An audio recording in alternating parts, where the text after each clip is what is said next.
Now we're going to talk about so-called subtraction method, which we can use to calculate the second moment of inertia for cross sections. Here we have a cross section. It is a round axle that has a rectangular hole through the axle. The size of the hole is 20 millimeters by 60 millimeters, and it is located 10 millimeters below the center line of this axis. So the subtraction method can be used because we can consider holes in a cross section. We can consider those as a kind of like negative area within the cross section. This information can be used so that we can basically just reduce the second moment of inertia of the round axle by the second moment of inertia of that rectangle that is missing from the area. Let's calculate a little example here so it will explain it to you a bit better. So we're going to be calculating the I around Y and then also the section modulus around Y for this profile here. So first thing which we have to do is we first need to solve the location of the neutral axis of this entire profile, and that can be done by using the equation that we have used before, z0 equals to.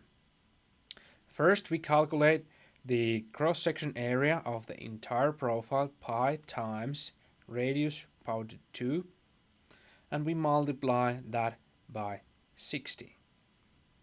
Okay, and that 60 is the distance from the neutral axis of this round section to the to our additional y-axis ya. And we have to divide this by the cross-section area of this section. Now previously we would have here plus sign, but now as I mentioned we can use so-called subtraction method, and instead of considering that rectangle as a positive area, we consider it as a negative area. So instead of having plus sign, we will be having here minus sign. So we have to reduce from here the cross-section area of that rectangle, which is 20 times 60 times the distance from the center of this rectangle to the additional y-axis, which is this distance is 60 millimeters, and then we add 10, and then we add another 10, which means it is 80 millimeters. And then we are going to be dividing underneath the dividing line.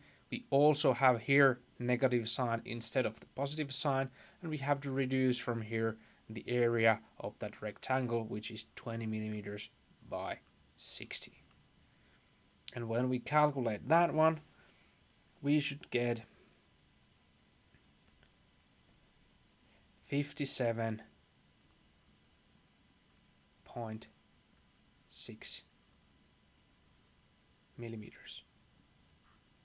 So the Z0 distance from additional y-axis to the actual y-axis of the entire profile is 57.6 millimeters.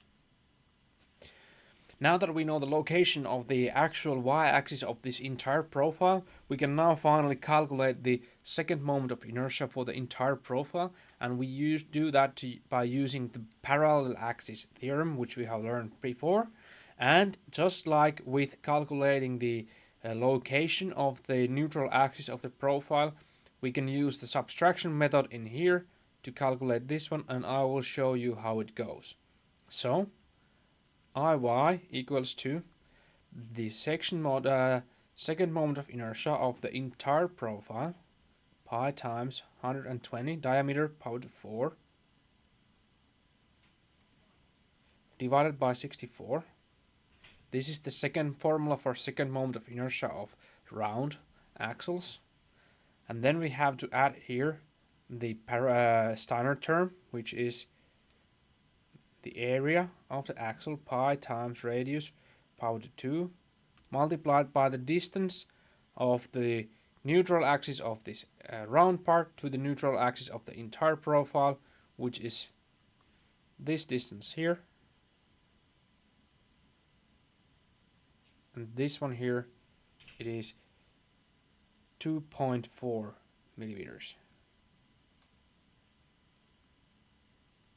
So we multiply it by 2.4 power to 2. Okay, and now in the previous examples, when we've been calculating the second moment of inertia of the profiles, we've been adding these areas together, but now since that rectangle there, it is missing the material from there, so instead of adding the section modulus, we are going to be reducing the section modulus of this entire profile with the second moment of inertia of the rectangle, and that is minus sign. Therefore we have here a minus sign. Let's mark it with red so you notice the difference. So it's red here, minus 60, which is the width, by 20 power to 3 divided by 12. This is the second moment of inertia for a rectangle. That's the formula here.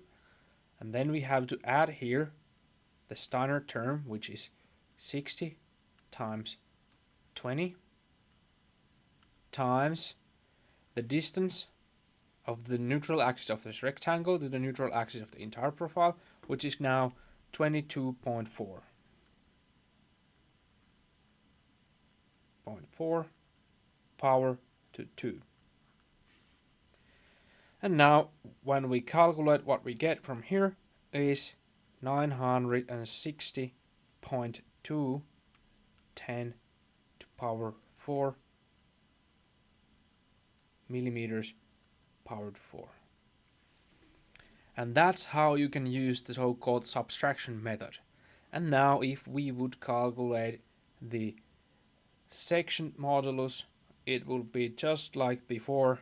We would divide I, Y with the Z max, and that would be 960.2 10 to power 4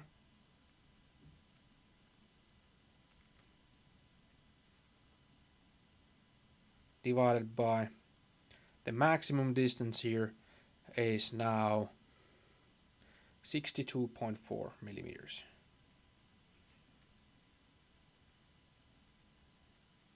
62.4 millimeters is the distance from the actual y-axis of the entire profile to this side of the circle here.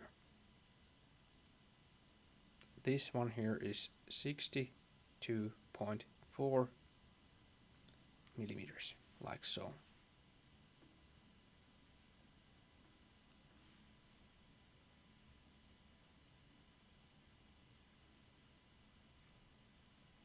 Like that.